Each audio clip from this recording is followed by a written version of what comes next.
Hello everyone, I am Dr. Bojimwal and you are watching my YouTube channel. Dear students, previous lecture में हमने urinary system के बारे में discuss किया था।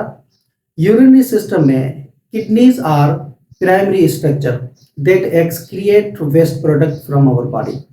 तो आज इस लेक्चर में किडनीज के बारे में डिटेल से डिस्कस करते हैं, उसकी स्ट्रक्चर इंटरनल और एक्सटर्नल दोनों स्ट्रक्चर डिटेल से डिस्कस करते हैं। तो सबसे पहले हम बात करेंगे किडनी के बारे में। तो सिमेट्रिकल्स होती है किडनीज, बेसिकली सिमेट्रिकल का मकसद क्या है? जब हम किसी आर्गन को from the mid dorsal line से यू कट करेंगे, it will divide into two identical halves. अगर हम उस स्ट्रक्चर को कट करेंगे तो दो एक जैसे हिस्सों में तकसीम हो जाएगा। जैसे ये आप स्ट्रक्चर देख रहे हैं, ये किडनी यहाँ से मैंने कट की हुई है, तो इसके दो हिस्से होंगे, एक ये लेफ्ट साइड, दूसरा राइट साइड। दोनों स्ट्रक्चर्स एक जैसे होगी, ये बायलेटरल भी कहलाती है।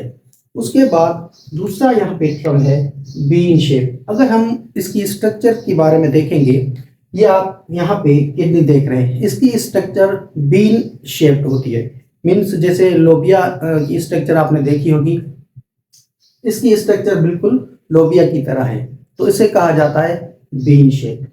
उसके बाद रेडिश ब्राउन। अगर कलर की बात करें तो किडनी का जो कलर होता है वो रेडिश ब्राउन होता है। अगर हम उसकी साइज की बात करें, किडनी की साइज कितनी होगी, तो 4 to 5 इंच किडनी की जो साइज है 4 to 5 इंच। अगर हम सेंटीमीटर में बात करें तो 10 to 12 सेंटीमीटर। ये मेरा हाथ है, अगर मैं इसको यूं मुक्का बना लूं, ये मुक्का एक फिस्ट है। अब इसकी साइज आप देख रहे हैं, इसकी साइज और किडनी की साइज जो है ऑलमोस्ट एक जितनी होती है। तो किडनी की साइज फिस्ट जितनी भी होती है। Laterally convex. अब लेटरली कॉन्वेक्स का मकसद क्या है? जो लेटरल साइड है उसकी यूं इस तरीके से उभरा हुआ पोर्शन होगा, इसे हम कहते हैं कॉन्वेक्स शेप। मीडियली कॉनकेव और मीडियली कॉनकेव होती है। ये किस तरीके से आप समझेंगे? यहाँ पे आप देखें, ये मीडियल साइड है, यहाँ पे आप देखें, यहाँ से तो कॉन्वेक्स शेप है, लेकिन यहाँ पे इस तरीके से शेप है, मीन्स ये कॉनकेव शेप कहलाती है। अब इस मीडियल शेप के अंदर ये एक स्पेस आपको नजर आ रही है, इस स्पेस को कहा जाएगा रेनल साइनस। ये रेनल साइनस के अंदर लिपिड प्रेजेंट होता है। अब रेनल साइनस के बाद ये आपको एक नोच नजर आ रही है, इसे कहा जाएगा हाइलस। इसी हाइलस से डिफरेंट स्ट्रक्चर्स निकलती हैं। जैसे ये किडनी है और ये इसका जो है स्ट्रक्चर है यहाँ पे इस तरीके से। अब ये स्ट्रक्चर कहलाएगा हाइलस।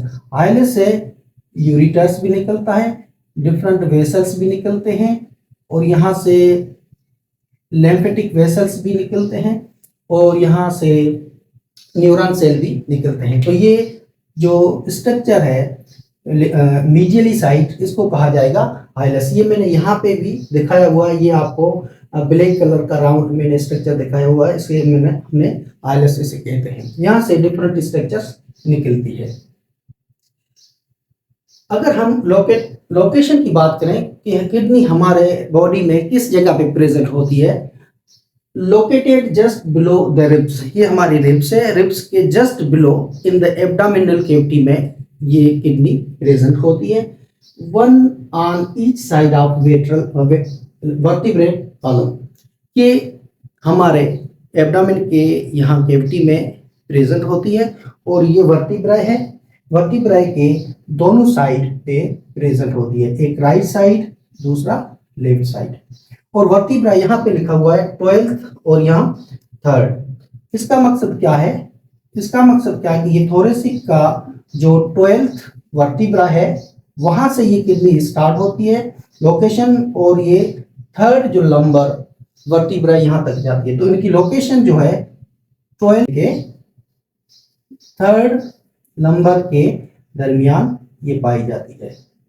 ओके, आप यहाँ पे देख सकते हैं लेफ्ट साइड थोड़ी सी ऊपर है और राइट साइड थोड़ी सी नीचे है। अब ये नीचे क्यों है, इसकी लोकेशन क्यों है? क्योंकि राइट साइड पे लिवर होता है, लिवर की वजह से स्पेस लिवर अपनी जो है अपनी जगह बनाता है, तो उससे थोड़ी सी किडनी नीचे हो जाती है। तो राइट साइड आप देखें इसकी लोकेशन थोड़ी सी नीचे होती है और राइट साइड थोड़ी सी ऊपर होती है। इस तरीके से लोकेशन होती है। वैसे किडनी दोनों एक जैसी होती है।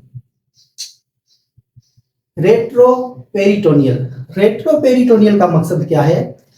पेरिटोनियल अगर आपने सुना होगा, ये बेसिकली एक लेयर होती है जो डिफरेंट ऑर्गन्स को यहाँ पे अगर हम बात करें एब्डोमिनल ये लेयर है जिसके अंदर स्टमक, स्मॉल इंटेस्टाइन, लिवर सारे कुछ जो है ऑर्गन्स मौजूद होते हैं। लेकिन किडनी इसके बाहर होती है। मीन्स रेट्रो पेरिटोनियल का मकसद है बिहाइंड पेरिटोनियल। पेरिटोनियल इस तरफ तो दूसरे ऑर्गन्स मौजूद हैं, जैसे मैंने अभी बताया कि स्टमक मौजूद होता है, लिवर मौजूद होता है, वो सारे यहाँ पे मौजूद होते हैं। किडनी इस पेरिटोनियल लेयर के बिहाइंड होती है, तब इसका नाम रखा गया है, यहाँ इसे कहा जाता है retro peritoneal, because it is present behind the peritoneal. Externally surrounded by outer renal fascia, middle fatty layer, inner renal space। ये क्या है? अगर हम यहाँ पे किडनी की स्ट्रक्चर बनाए, ये किडनी की स्ट्रक्चर है, ये किडनी की स्ट्रक्चर है। किडनी से आउटर तरफ, एक्सटर्नल तरफ एक लेयर होती है, उसके बाद एक दूसरी लेयर होती है। तो यहाँ पे आप देख रहे हैं कि 3 लेयर बन गई। तो सबसे आउटर जो लेयर है उसे कहा जाएगा रेनल फेसिया। ये टफ लेयर होती है टिश्यू की, रेनल फेसिया से कहा जाएगा। उसके बाद ये ग्रीन जो लाइन मैंने बनाई है ये होता है फैटी लेयर। ये लेयर होती है फैट की, ये कहलाएगी फैटी लेयर।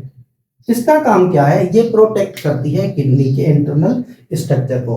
और the inner most layer is called renal, इसको कहा जाएगा रेनल कैप्सूल। तो 3 आप यहाँ पे जो है लेयर देख रहे हैं। सबसे बाहर जो लेयर है उसे कहा जाएगा रेनल फेसिया, उसके बाद जो लेयर होगी वो फैटी लेयर होगी, और उससे जो अंदर यहाँ सबसे इनर मोस्ट जो लेयर होगी वो रेनल कैप्सूल होगा। तो इस तरीके से किडनी के बाहर एक कवरिंग होती है जो प्रोटेक्ट करती है। रेनल फेसिया एक हार्ड टिश्यू लेयर होती है, उसके बाद फैटी लेयर, ये दोनों प्रोटेक्ट करती हैं किडनी को। अगर हम इसकी, ये तो हमने मॉर्फोलॉजिकल स्ट्रक्चर बात की। अगर हम इंटरनल स्ट्रक्चर या एनाटॉमी अगर किडनी की बात करें, तो एनाटॉमी हम बाहर से अंदर की तरफ आएंगे तो यहाँ पे 3 मेजर स्ट्रक्चर्स प्रेजेंट होंगी, जिसका नाम है, बाहर से अंदर की तरफ आएंगे तो renal capsule, renal cortex and renal medulla. ये 3 स्ट्रक्चर्स जो है बहुत ही इंपॉर्टेंट है समझने के लिए। तो यहाँ पे आप देख रहे हैं, अगर मैं बाहर की तरफ अंदर आ रहा हूँ, किडनी के अंदर साइड में डिस्कस करूंगा, तो सबसे बाहर ऊपर जो कवरिंग होती है उसे कहा जाएगा रेनल कैप्सूल। ये किडनी को कवर करती है, प्रोटेक्ट करती है इंटरनल स्ट्रक्चर को। उसके बाद जो यहाँ से यहाँ तक एक आपको स्ट्रक्चर, ये ग्रीन लाइन से ऊपर ये आपको नजर आ रहा है स्पेस, इसे कहा जाएगा रेनल कॉर्टेक्स। और उसके बाद यहाँ से यहाँ तक ये कहलाएगा रेनल मेडुला। अगर मैं यहाँ से रेनल कैप्सूल से पूरे स्ट्रक्चर को अगर मैं आपको यह इस तरीके से समझाऊं कि internal structure is divided into 2 distinct portion. Inner portion 2 different जो है पोर्शन में डिवाइड किया हुआ है, एक अपर पोर्शन, एक इनर पोर्शन। ये ऊपर वाला जो पोर्शन है इसे कहा जाएगा रेनल कॉर्टेक्स, और इनर मोस्ट जो लेयर है उसे कहा जाएगा रेनल मेडुला। अब आप यहाँ पे देखें, रेनल कॉर्टेक्स के अंदर यहाँ पे आप एक स्ट्रक्चर देख रहे हैं। रेनल कॉर्टेक्स के अंदर आपको नेफ्रॉन मौजूद नजर आएंगे, इसके अंदर ब्लड वेसल्स भी होंगे। कॉर्टेक्स की बात करो, रेनल कॉर्टेक्स की बात करो। उसके बाद रेनल मेडुला के अंदर आपको एक पिरामिड स्ट्रक्चर नजर आ रही है, that is called renal pyramid. इसे कहा जाएगा रेनल पिरामिड। ये तकरीबन 18 जो है पिरामिड्स, ये मासेस ऑफ टिश्यू प्रेजेंट होते हैं। और इसके अंदर आप यहाँ देखें, ये एक पिरामिड है, ये दूसरा पिरामिड, इसके बीच में एक स्पेस है, इस स्पेस को कहा जाएगा रेनल कॉलम। अब यहाँ पे ब्लड वेसल्स मौजूद होती है और ये नेफ्रॉन जो है that is the basic structure of kidney. ये तकरीबन 1 मिलियन इसकी जो नेफ्रॉन जो है एक किडनी में पाए जाते हैं। और इसके जो loop of Henley, collecting duct, ये इनर मोस्ट एरिया या हम कह सकते हैं कि मेडुला रीजन में पाया जाता है। ये यहाँ पे जब फिल्ट्रेशन होती है, यहाँ पे इस पिरामिड के अंदर जो है लूप ऑफ हेनली या कलेक्टिंग डक्ट, तो यहाँ से यूरिन बनता है। यूरिन यहाँ से भी बनेगा, यहाँ से भी बनेगा, यहाँ नेफ्रॉन जो है बना के इसको, यहाँ एक कैविटी है, उस कैविटी का नाम क्या है, रेनल पेल्विस। यहाँ पे यूरिन कलेक्ट होता है। जब यूरिन यहाँ कलेक्ट होता है तो फिर यहाँ से आप यहाँ जो है ब्लैक कलर के डॉट नजर आ रहे हैं या एरो नजर आ रहे हैं, यहाँ से यूरिन फिर नीचे यूरिटर से नीचे चला जाएगा। और आप यहाँ पे देखें जो ये राउंड मैंने बनाया है, जो मैंने पहले भी कहा था कि ये हाइलस रीजन है। इस हाइलस रीजन से रेनल आर्टरीज जा रही है। रेनल आर्टरीज वो वेसल है जो ब्लड किडनीज की तरफ लेके जा रही है। जब यहाँ ब्लड जो है इंटरनल स्ट्रक्चर के अंदर चली जाएगी तो यहाँ फिल्ट्रेट होके दोबारा वापस, ये ब्लू लाइन आपको नजर आ रही है, that is called renal vein. ये वापस किडनी से प्यूरिफाइड ब्लड लेके जा रही है। इम्प्यूरिफाइड जो था वो रेनल आर्टरी लेके आ रही है और प्यूरिफाइड ब्लड जो है वो रेनल वेन लेके जाएगी। तो इस तरीके से इसके अंदर प्यूरिफाई होके चला जाएगा। तो ये इंटरनल स्ट्रक्चर है। Upper one is renal cortex, inner most is renal medulla. Upper cortex के अंदर मैंने डिस्कस अभी किया कि यहाँ पे नेफ्रॉन मौजूद होते हैं और ब्लड वेसल्स भी मौजूद होते हैं। इनर मोस्ट में ये आपको पिरामिड स्ट्रक्चर नजर आ रही है, इसे हम कहेंगे रेनल पिरामिड। और ये 18 तक होते हैं, 7 to 18 तक ये pyramid masses of the tissue होते हैं। तो ये इंटरनल स्ट्रक्चर थी। तो हमने आज डिस्कस किया स्ट्रक्चर ऑफ किडनी, जिसकी मॉर्फोलॉजी भी हमने डिस्कस की और हमने इसका एनाटॉमी के बारे में भी डिस्कस किया। आई होप कि ये लेक्चर आपको समझ आ गया होगा। Thank you very much.